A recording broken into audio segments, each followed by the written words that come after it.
Le mouvement On balance ton porc, la française qui a lancé justement ce mouvement, a été condamnée pour diffamation en France. Oui, Pourquoi tout à fait. vouloir revenir sur ce mouvement et sur cette Eh bien, parce condamnation? qu'aujourd'hui, il y a une carte blanche qui est apparue sur le site de la Libre Belgique, et donc je pense qui apparaît dans la version papier de demain, qui posait la question de est-ce que Balance ton porc, on est allé trop loin et de nouveau, le titre, la façon d'aborder la question m'a heurté.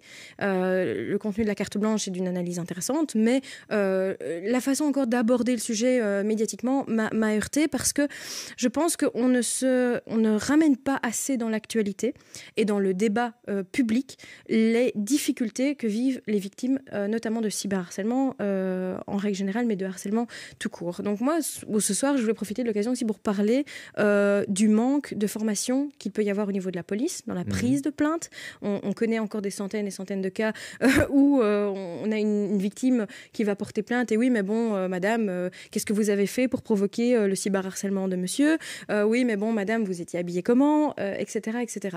Et je pense qu'il faut vraiment qu'on en parle parce que pour le moment, la société n'est pas prête, n'est pas armée et n'est pas non plus pour prendre en compte la victime et n'est pas non plus armée pour sanctionner les faits.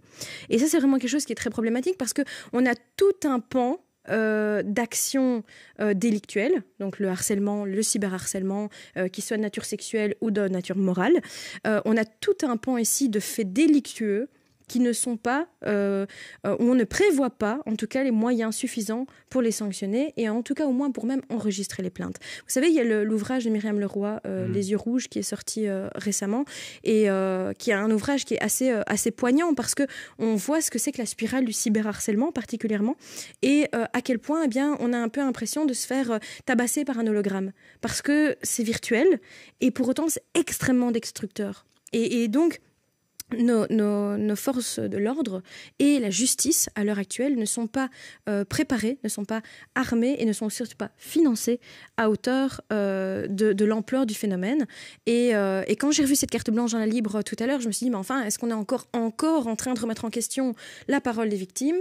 On condamne l'initiatrice du mouvement et on ne remet pas en question la situation de la police et de la justice. Et moi, je trouve ça très problématique et j'en appelle vraiment à ce qu'il y ait un sursaut à ce niveau-là. On a besoin de mieux former et on a besoin de mieux financer pour que ça puisse être sanctionné. C'est un délit et ça doit être reconnu comme tel. Matériellement, on s'est retrouvé, on parlait justement du renseignement et du monitoring des réseaux sociaux.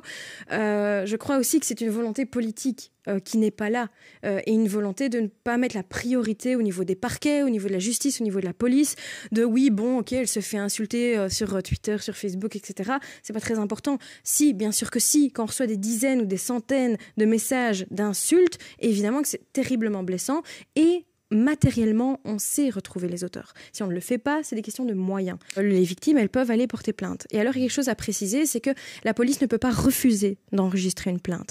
Donc, quand bien même vous allez enregistrer une plainte pour quelque chose d'extrêmement farfelu, qui n'est pas une condamnation pénale ou délictuelle, la police ne peut pas refuser. Et là, dans ce cas-ci, c'est un délit. Le cyberharcèlement, c'est du harcèlement. Et donc, c'est un délit, on ne peut pas refuser d'enregistrer une plainte. Donc, s'il vous plaît, mesdames essentiellement, allez porter plainte. Parce qu'on a besoin de chiffres, on a besoin de réalité, on a besoin de se rendre compte que statistiquement, c'est un fait qui sociologiquement est très problématique. Et on a besoin pour cela bien de dire que voilà, il y a une augmentation de plus 100, plus 200, plus 300% des plaintes tous les ans de faits signalés par rapport à ce phénomène de société. Et donc, voilà, la principale chose que je dirais peut-être aux victimes, c'est s'il vous plaît, allez porter plainte pour qu'on puisse justifier, en tout cas pour les militantes qui se sentent concernées, eh bien qu'on puisse justifier des changements au niveau budgétaire, au niveau législatif. Je ne comprends même pas la logique de la question de se dire est-ce qu'on est allé trop loin dans MeToo, Balance ton porc, etc. On dénonce des faits qui sont pénalement répressibles. Comment on peut aller trop loin ? Est-ce qu'il y a un quota de tolérance vis-à-vis de certains délits ? Je comprends même pas la logique. C'est à partir du moment où ces femmes dénoncent du harcèlement, c'est condamné, c'est dans le code pénal, point and the line. Voilà, pour moi, c'est une démarche qui, de nouveau, remet en question la parole de la victime, qui veut amener les victimes, les femmes, au silence, et surtout qu'elles ne se révoltent pas trop. Et moi, c'est des choses chose qui me choque énormément. Vous savez, enfin, je veux dire, ça fait 10 ans que je suis en politique. C'est pas un milieu, je crois que comme le milieu culturel, qui est aussi épargné par ce genre de questions, mais ça va mieux, quoi. On avance grâce à ce genre de mouvement. Et il y a des choses qui étaient acceptables il y a 20 ou 30 ans qui sont inimaginables aujourd'hui. Et c'est grâce, justement, à toutes ces femmes qui s'expriment. Et voilà, c'est évidemment épuisant d'avoir tous ces gens qui essayent de silencier. C'est toujours difficile d'être une femme dans ce milieu politique. Je crois que ça va de mieux en mieux. Ça va de mieux en mieux et c'est très rapide comme évolution. Donc, je dirais même qu'il y a des choses qui, il y a 5 ans, il y a 10 ans, étaient envisageables, qui ne le sont plus du tout aujourd'hui. Donc non, ça, c'est une très bonne chose. Et le monde politique, je pense aussi comme le monde médiatique, qui revient aussi assez de loin au niveau du traitement de vos collègues.